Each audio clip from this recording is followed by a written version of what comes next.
말씀이 계셨고 그 말씀 통해 만물 지은 받았네. 그리스도 안에 생명이 있으니 온 인류 만에 빛이 되었네. 우리는 믿는 자마다 자라치가 받겠네.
출애굽기 4장 24절부터 26절까지 말씀.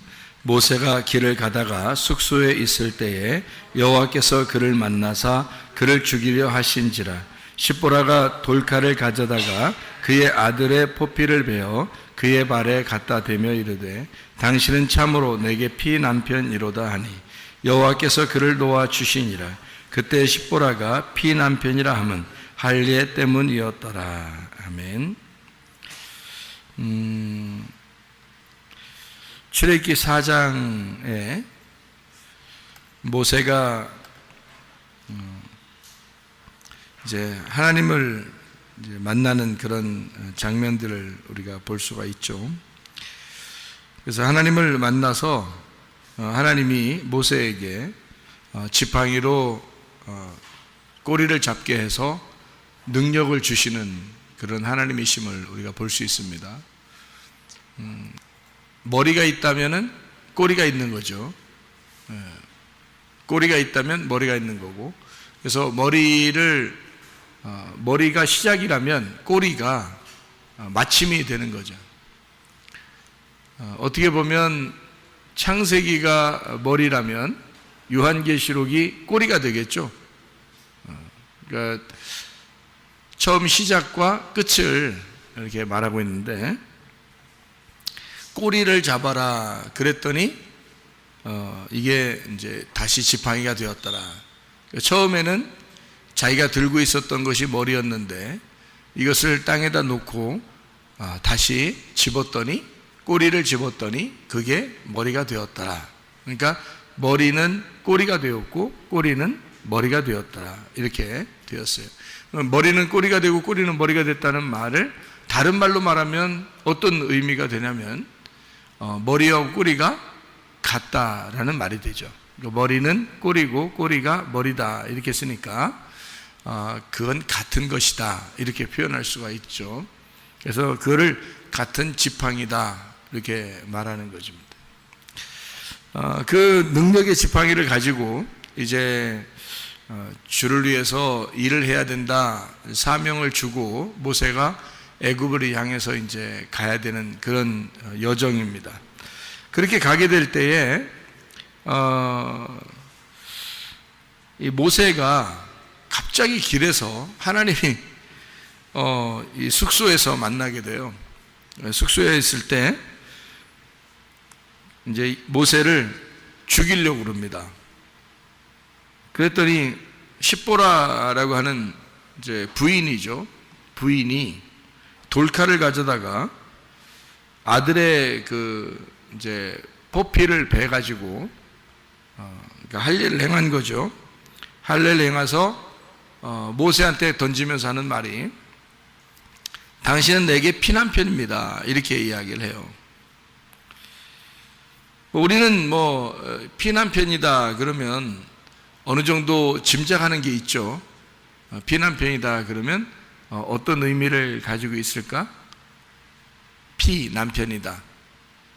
이거는 뭐를 의미하는 걸까요? 피라고 하는 게 담입니다. 담. 피라는 게요. 담. 그러니까 피난편이라니까 담이니까 뭐였어요? 담 걸린 남자? 피난편이다 그러니까 담인데 아담 할 때도 담이거든요. 피입니다. 그러니까 아라는 게 이제 이 알파벳의 첫 번째 글자고 그게 하나님이라는 의미인데, 그러니까 하나님의 피 할 때 그게 아담 이렇게 표현한 거예요. 그러니까 아담을 만들어서 하나님의 피라고 이렇게 표현했는데 여기서 피난편이다 이렇게 말했으니까 아담을 의미하는 그런 의미가 되겠죠. 그죠? 아담을 의미하는 피난편이다 이렇게 표현하는 거죠.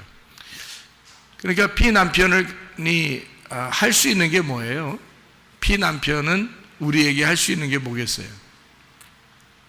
죽음으로써 그 피를 흘리고 죽음으로써 자기의 남편의 일을 잘 감당하는 게 피난편이에요. 그러니까 그 십자가의 죽음이 피난편의 할 일이에요. 그러니까 이 땅에 예수님이 오신 이유가 뭐겠어요? 죽으시러 오셨잖아요. 죽으시러 오신 그 목적이 십자가니까, 그러니까 피난편이죠. 예수님도 역시 우리에게 오셨는데 그 남편이 우리에게는 피난편이라는 거죠. 여러분, 그 모세가 애굽에 원래 살고 있다가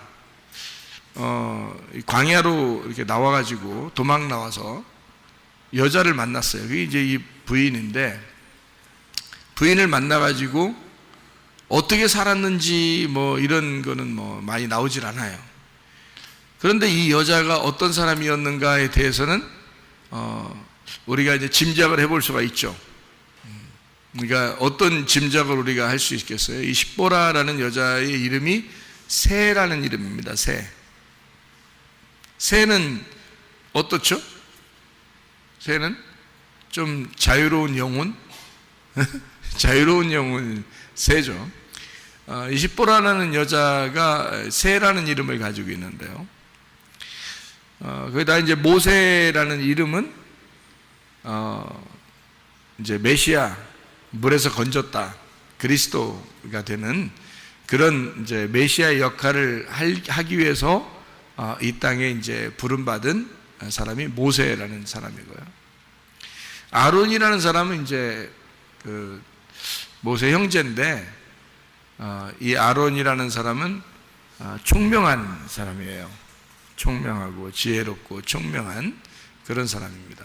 하나님의 그 법궤를 맡은 자, 이런 사람이 이제 아론이라는 사람이에요. 근데 십보라라는 사람이 모세하고 이렇게 생활을 어떻게 했는지 우리는 뭐 짐작을 할 수가 있죠. 그러니까 이 여자가 그 모세에게 아들의 그 포피를 베면서 당신은 피난편이에요, 이렇게 말하는 걸로 봐서 있잖아요. 여자가 좀 부드러운 여자 같지는 않죠. 그죠? 그게 여러분 같으면 쉬운 일이겠어요? 당신은 피난편이로다 그러면서, 이게 뭘 자르는 거거든요. 뭘 잘라가지고 이렇게 거기다가 갖다가 놓는 건데, 그게 보통 사람이 하기가 쉬운 일이 아니거든요. 그게. 예. 그러니까 그것도 자기 자식들을 그렇게 한다는 게 이게 쉬운 게 아니거든요. 근데 그거를 뭐 소독이 잘 되지도 않은 상태에 아마 그 부싯돌이 소독 역할을 아마 하겠죠. 돌이니까. 그래서 그걸로 막 잘라가지고 이렇게 던지는 걸 봐서 그 여자가 보통 여자는 아니다, 이런 우리가 짐작을 할 수가 있죠. 부드러운 여자 같지는 않다, 이거예요. 그렇게 부드러운 여자 같지 않은 그 여인과 살던 모세가 광야에서 얼마나 외롭고 쓸쓸하고 슬픔이 있고, 그리고 이제 집보다는 밖이 더 편한 이런 우리가 이제 뭐 짐작은 충분히 할 수 있죠. 그래서 모세는 광야에서 훈련 받을 때 아마 뭐 집에 주로 있는 것보다는 밖에서 있는 게 편한 사람, 밖에 주로 나그네로 있었던 사람, 이게 이제 모세라는 사람이었습니다. 그렇게 밖에 있는 모세를 하나님은 다 보고 있었죠. 그러니까 모세를 그 자체가 온유하고 그 자체가 억눌려 있는, 뭔가 짓눌린 사람이다. 온유라는 게 짓눌렸다는 뜻이거든요. 그러니까 모세는 분명히 짓눌린 사람이에요. 그가 어떻게 처갓집 살면서 보통 짓눌리지 않아. 보통 이게 뭐 굉장한 거죠. 모세가 애굽에서는 그래도 왕자로 자라났는데, 뭐 나와가지고 광야에서 여자 하나를 만났는데 여자가 보통 여자가 아니야. 굉장히 막 힘도 강하고 막 그런 거 자르고 이렇게 할 정도면 이 보통 힘이 아니거든요. 웬만한 정신까지 못하는 거예요. 근데 그렇게 강인한 어떤 여자하고 만나게 됐고, 그리고 그 집안에 이제 처갓댁에 들어가서 살고 있는데, 주로 이 모세가 보니까 밖에 나와서 양을 치다가 하나님이 모세를 부르시는 걸로 봐서 이 모세는 혼자 양들을 데리고 밖에 나와 있었던 그런 생활을 했던 거죠. 만약에 그때 그 여인하고 또는 자식들하고 같이 있었다면 하나님을 같이 만났겠죠. 그죠? 야, 우리 같이 한번 저기 올라가 볼까? 이렇게 해서 같이 올라가서 만났겠죠. 근데 모세가 혼자 올라간 걸로 봐서 양을 혼자 치고 있었다. 이거는 금방 짐작이 가는 그런 이야기들이죠. 그런 걸 보면 모세 자체가 광야에서 짓눌림 받은 사람이에요. 그러니까 아주 그 처참하고 자기 자신이 이렇게 심령이 가난해진 애통하는 그런 사람. 이런 사람이 이제 모세였고 온유한 사람이 되었다. 하나님은 이런 온유한 모세를 선택하셨죠. 그 자체가 훈련이에요. 그러니까 광야에서 지낸 그 자체가 훈련이었기 때문에 그거를 지내고 난 다음에 하나님은 선택하셨어요.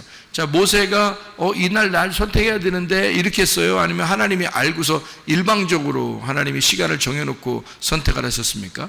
하나님이 일방적으로 시간을 정해놓고 선택을 했어요. 그러니까 우리가 정한 시간이 아니라 하나님이 정한 시간에 모세를 선택하는 것을 볼 수가 있죠. 그러니까 여러분도 너무 걱정하지 말아도 돼요. 왜냐하면 하나님이 여러분을 선택할 때는 하나님의 시간에 맞추어서 선택을 하지, 여러분의 시간에 맞추지 않으니까 어차피 하나님 나 이렇게 해서 저렇게 해서 이렇게 할 필요 없어요. 하나님이 여러분을 알아서 다 해주실 것이기 때문입니다. 그러니까 하나님의 시간에 맞추어서 해주는 거죠. 모세가 뭐 그 시간을 알았겠냐고요. 하나님이 그 시간을 다 알았다고요. 그러니까 하나님만 아신 거예요. 그 시간을 하나님이 정한 시간에 모세를 데려다가 선택을 한 거죠. 그러니까 그렇게 선택하고서 모세를 이제 애굽으로 보내게 되는데, 그냥 보내지 않고 이 길가에서 표적을 하나 보여줍니다. 그게 바로 뭐냐면 이제 피난편이라고 하는, 다시 말하면 할례를 통한 피난편이다, 이렇게 알려주는 그런 내용이거든요. 할례가 처음 이렇게 있었던 때가 언젠가요? 할례가 처음 있었던 때가 언제예요? 아브라함이 하갈을 통해서 이스마엘을 낳고 13년이 흘렀어요. 그리고서 13년이 지난 다음에 하갈과 아브라함이 또 그 집에 있는 사람들이 할례를 행합니다. 그러니까 그 할례는 이제 어떤 의미에서 할례를 한 거냐면, 너희들이 육신적으로 낳는 거를 중지하고 이 껍질이 덮여져 있는 육신적인 열매를 맺지 말고 이 껍질을 벗겨냄으로써 알곡을 이제 잉태해야 된다. 그래서 이스마엘은 육체로 낳았지만 이 알곡, 그러니까 껍질을 벗겨낸 할례를 받고 난 다음에는 그때는 이삭을 낳게 된다. 이것을 알려주는 그 장면이거든요. 그래서 할례가 필요했던 거예요. 할례는 그러니까 육체를 제거함으로써 육체와 영을 비교한 겁니다. 이렇게 나눈 거예요. 그게 할례라고 하는 거거든요. 그러니까 모세는 지금 피난편이다, 곧 할례를 말하는 것이다 라고 하는 것은 누구 자손이라는 거예요? 누구 자손? 아브라함의 자손이라는 거죠. 아브라함이 할례를 통해서 육체와 영을 나누었잖아요. 그렇죠? 그러니까 육체의 그 할례를 통해서 육체를 끊어내고 알곡이라는 이삭을 잉태하게 되는 이 역사가, 그게 이제 아브라함 때 있었던 일이거든요. 이거를 모세에게 피난편이다, 곧 할례를 말한다 할 때는 뭐를 의미하는 거겠어요? 모세를 통해서 모세가 십자가를 짐으로 육체의 죽음을 통해서 뭐를 잉태하고 낳겠다는 거예요? 알곡이라는 이스라엘을 끌어내겠다는 겁니다. 그죠? 이 모세가 가가지고 하나님의 백성, 그러니까 아브라함의 자손, 이삭의 자손들을 거기에서 끌어내겠다, 알곡을 끌어내겠다는 겁니다. 그러니까 피난편으로서 껍질을 벗겨내고 육체의 할례를 행함으로써 이제 알맹이를 건지는, 알맹이를 구원하는 역사를 이루겠다라고 하는 하나님의 의도가 있는 거죠. 그래서 하나님은 모세를 막 죽이려고 한다. 왜 죽이려고 하나 이거예요.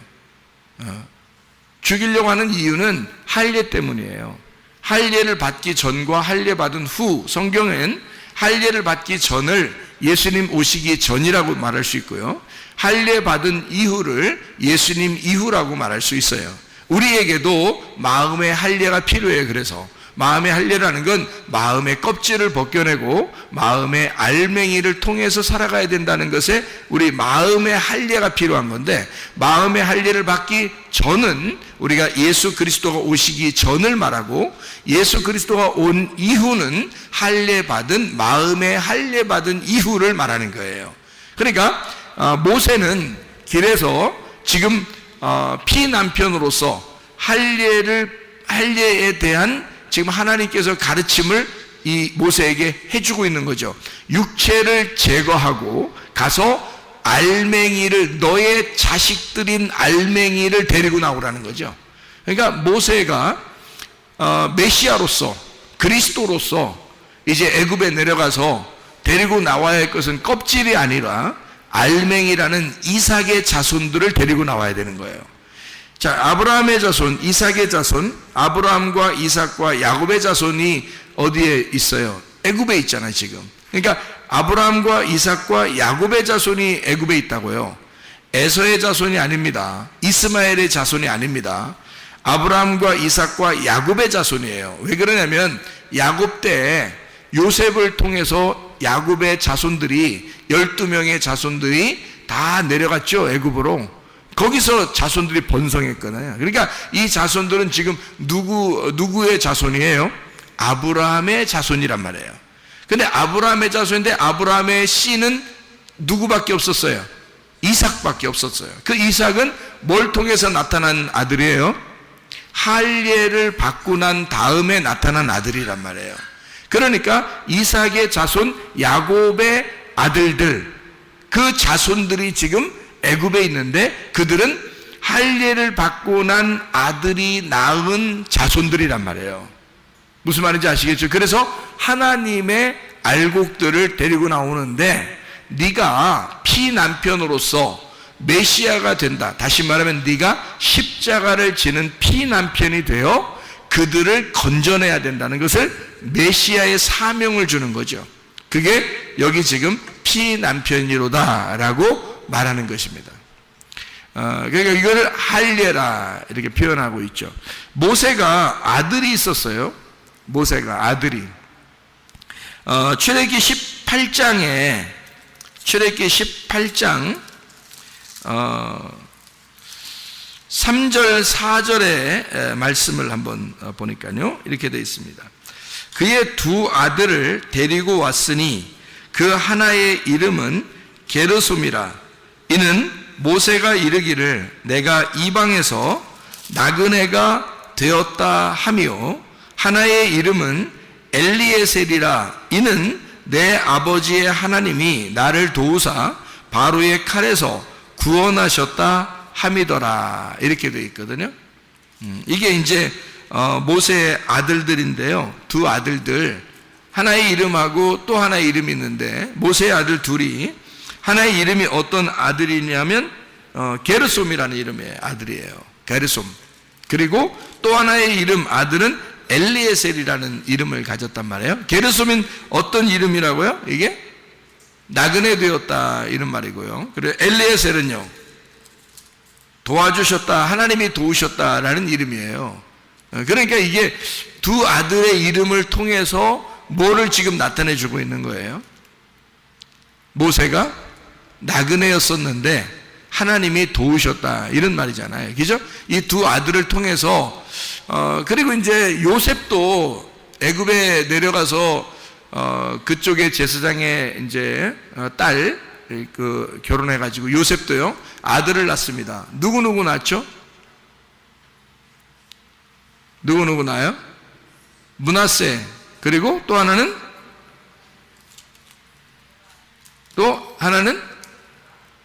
에브라임. 그러니까 므낫세와 에브라임을 나요. 므낫세가 무슨 이름이에요? 잊어버렸다는 의미예요. 이름이에요. 잊어버렸다. 에브라임이라는 이름은요, 열매를 맺는다, 풍성한 열매를 맺는다가 에브라임이에요. 그러니까 하나님이 나의 모든 과거를 잊어버리시고 그리고 내게 열매를 주셨다. 이게 이제 두 개 이름이, 그러니까 두 개 이름이 둘 다 참 좋은 이름이에요. 이제 그러니까 더 좋은 이름은 에브라임이라는 이름이고, 조금 덜 좋은 이름은 므낫세라는 이름이에요. 근데 그러면 에브라임은 기분 좋겠지만 므낫세는 먼저 낳기 때문에 기분 나쁜 이름을 가졌다, 이렇게 하면 이상하잖아요. 그죠? 그러니까 이 요셉이 두 이름을, 아들의 두 이름을 이렇게 부르면서 하나는 므낫세, 하나는 에브라임, 그런단 말이에요. 므낫세는 내가 나의 모든 과거를 잊어버리고 하나님이 나의 모든 죄를 씻으셨다, 그 말이거든요. 그러니까 이게 므낫세라는 이름이 어떤 이름이겠어요? 어떤 잊어버렸다는 의미인데 이게 어떤 의미를 가지고 있겠냐고요. 하나님이 여러분을 막 기억해요, 뭘 기억 안 하고 그래요? 기억 안 해. 뭘 기억 안 해요? 우리의 죄를 기억 안 합니다. 하나님은 우리의 죄를 더 이상 기억하지 않겠다. 또 나의 모든 과거를 다 잊어버리겠다, 그 말이거든요. 예수님 만나면 내 모든 과거를 다 잊어. 이 좋은 말이에요, 안 좋은 말이에요? 좋은 말이에요. 그러니까 므낫세가 무슨 이름이냐면 한마디로 말하면 죄사함이라는 이름을 가진 이름이에요. 죄사함. 그게 므낫세라는 이름이에요. 그리고 또 하나 에브라임의 이름은요, 죄사함 받는 것이 곧 구원이라는 말이에요. 그러니까 열매를 맺는다. 그리스도의 열매가 되었다. 그러니까 하나님이 내 죄를 다 잊어버리시니까, 내 모든 과거를 다 잊어버리니까, 내 모든 고통을 다 잊어버리니까, 그러니까 내게 열매를 주셨다. 내게 구원이라는 열매를 주셨다. 이게 두 개가 이름이 합쳐져야 하나가 되는 거예요. 두 개 이름이 합쳐져야. 그래서 두 아들이지만 하나의 아들인 거예요.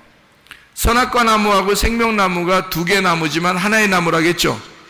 머리가 선악과 나무라면 꼬리가 생명나무예요. 근데 생명나무가 꼬리인데 그게 어떻게 돼요?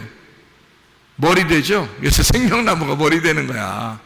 우리는 기억하기를 생명나무만 기억하죠. 그러니까 머리가 됐으니까, 생명나무가.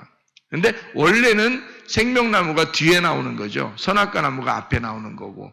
근데 생명나무가 뒤에 나와서 이것이 완성을 하니까 그 생명나무라는 꼬리가 머리가 되잖아요. 그 생명나무가.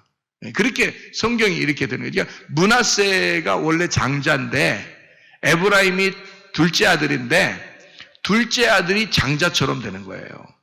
그 말은 어떻게 되냐면 이 므낫세를 통해서 시작을 했지만 에브라임을 통해서 완성한다는 얘기거든요. 그러니까 둘이 하나야. 이게 엄청 놀라운 얘기들이란 말이에요. 여기서 모세가 아들을 낳았는데요, 둘을 낳았어요. 참 희한하죠. 요셉도 아들 둘 낳았는데 모세도 아들을 둘 낳았어요. 참 둘 다 메시아 같으신 분들입니다. 요셉도 이스라엘 백성들, 자기 가족들을 다 구원하는 메시아 같은 존재고요. 모세도 역시 이스라엘 백성들을 구원하는 메시아 같은 존재란 말이에요. 모세라는 이름이 메시아라는 이름하고 같은 단어를 쓰거든요. 그러니까 이 모세가 메시아. 그러니까 이 모세의 아들이 딱 둘인데 하나는 게르솜, 하나는 엘리야살이라는 이름이란 말이에요. 그러니까 게르솜과 엘리야살은 어떻게 해요? 둘이 나누어져야 되겠어요? 둘이 같아져야 되겠어요? 같아져서 이해를 해야 된다는 거죠. 그러니까 게르솜은 이게 나그네가 되었다는 얘기고 엘리야살은 하나님이 도우셨다는 얘기가 됐어요. 그러니까 하나님이 내가 나그네인데, 내가 인생의 나그네를 살고 있는데, 내가 이방 땅에서 나그네로 살고 있는데 하나님이 나를 도우셨다, 이렇게 되는 거죠. 그러니까 내가 나그네로 이 땅에 던져졌는데, 여러분과 제가 다 인생의 나그네입니다. 이 땅에 사는 그 존재가 다 나그네예요, 우리는요. 그런데 하나님이 우리를 도우셨다. 그러니까 게르솜, 엘르아살이란 말이에요. 그러니까 우리 인생들은 다 뭐라고요?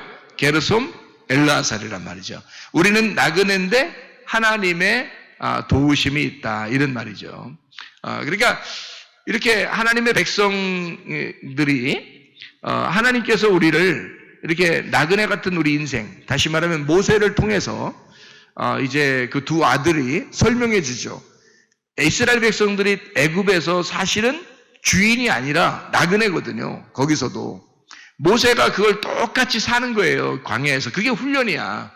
인생을 그렇게 살아본 사람이 그렇게 쓰임받는 겁니다. 모세가 광야에 나오지 않았다면 모세가 나그네라는 걸 뭔지를 몰랐을 거예요. 그는 왕자로 자라났기 때문에 애굽에서 나그네가 뭔지를 몰랐을 거예요. 거지가 뭔지를 몰랐을 거라고요. 그런데 모세가 광야에 나와보니까 자기가 거진 거야. 광야로 나와보니까 자기가 나그네인 거야. 그리고 부인도 부인 같지가 않은 거야. 무서워. 막 좀 강해. 너무. 그래서 혼자 그냥 밖에서 사는 게 더 나을 것 같아. 밖에서 그냥 양들하고 같이 지내는 게 훨씬 더 나을 것 같은 그런 부인하고 살아. 자, 늘 외롭고 쓸쓸하고 처참하고 혼자 있는 것 같고 짓눌려 있는 사람 모세. 이렇게 살아보지 않았다면 그가 진짜 나그네가 무엇인지를 몰랐을 거예요. 그러니까 이스라엘 백성들이 애굽에 살고 있지만 사실 그들이 바로 왕에게 핍박을 당할 때는 그들이 나그네라는 것을, 인생이 나그네구나. 내가 그리스도인으로 하나님의 백성으로 내가 이 땅에 산다는 것이 정말 나그네구나라는 것을 알게 됐을 거란 말이에요. 이스라엘 백성들이. 그런 모세가 나그네의 생활을 광야에서 했고 그 하나님이 자기를 그 광야에서 하나님이 자기를 늘 함께 있었다라고 하는 것을 깨닫고 하나님을 만났을 때 하나님이 내가 너를 사실 이렇게 이 광야에서 불러서 너를 하나님의 사람으로 세우려고 사명자로 하나님의 그릇으로 세우려고 너를 이 땅에 불렀었던 거야. 내가 너와 늘 같이 있었어. 이거를 하나님은 말씀하셨습니다. 그러니까 하나님과 같이 있는 걸 알았던 거죠. 그러니까 하나님이 나를 이렇게 도와주셔서 내가 이렇게 살았었구나라는 것을 알게 된 거죠, 모세가. 그러니까 이스라엘 백성들을 생각하게 되죠. 이스라엘 백성들도 똑같잖아요. 애굽에 살고 있지만 핍박받고 있는 나그네, 하나님 앞에 호소하고 괴로워하고 있는 그 나그네 인생을 사는 이스라엘 백성들에게 역시 하나님 어떻게 모세를 보냄으로써 하나님이 도우신다고 하는, 하나님이 너희들과 함께 있다고 하는, 너희들의 고통 소리를 하나님이 계속 듣고 있었다고 하는 것을 하나님은 너희들의 그 나그네 인생, 그 힘든 인생을 하나님은 다 보고 있었다고 하는 사실을 알려주고 모세를 보내서 이스라엘 백성들을 도우셔서 엘르아살 하나님이 도우셔서 그들을 이끌어내는 그런 이제 놀라운 역사를 하게 되죠. 그게 모세의 그 두 아들이 게르솜과 엘르아살, 이것이 두 개가 합해져서 하나가 되었다. 자, 나그네로 갔을 때는 여전히 우리의 육신의 삶을 사는 것과 같은데 이 나그네 인생이 어느 날 끝나 그리고 피난편이 돼요. 십자가의 예수를 경험하게 되면 그 다음에는 하나님의 도우심을 분명하게 안다는 거죠. 하나님의 도우심을. 그래서 이렇게 우리가 육신으로 살던 것이 십자가에서 죽으면 하나님의 말씀으로 살아가게 된다라고 하는 것을 우리에게 말해주는 것과 똑같은 얘기죠. 그러니까 주님은 이 모세를 통해서 피난편, 다시 말하면 할례, 우리로 말하면 마음의 할례를 요구하신다는 거죠. 여러분이 이 땅에 사는 동안은요, 완전한 것은 아닙니다. 그래서 우리에게는 여전히 어떤 남편이 필요하다고요?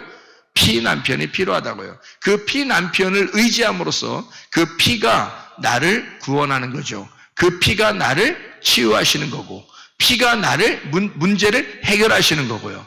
피가 나를 성공하게 하는 겁니다. 예수의 피, 하나님의 그 피가 우리에게 그 피 남편이 내게 옴으로써 그가 나를 구원하는 것입니다. 그게 모세고 메시아인 거죠. 여러분의 가정에도 하나님의 그 메시아의 놀라운 역사, 그 피 남편이 여러분의 가정의 주인이 되셔서 그 피 남편을 통해서 여러분 하나님이 여전히 도우시고 있다는 사실을, 앞으로도 계속 하나님이 임마누엘 하시고 하나님이 계속 도우신다고 하는 사실을 깨달으시기를 바랍니다. 우리 한번 기도하겠습니다. 기도할 때 하나님 아버지, 우리가 예수 그리스도를 의지하여 주님께 나아갑니다. 예수 그리스도가 나의 모든 질병과 고통에서 해방시켜 주시고 병을 치유해 주시옵소서, 문제를 해결해 주시옵소서, 하나님의 사명 가지고 주의 일을 감당할 수 있도록 하나님 우리를 도와주시옵소서. 우리 한번 기도합니다.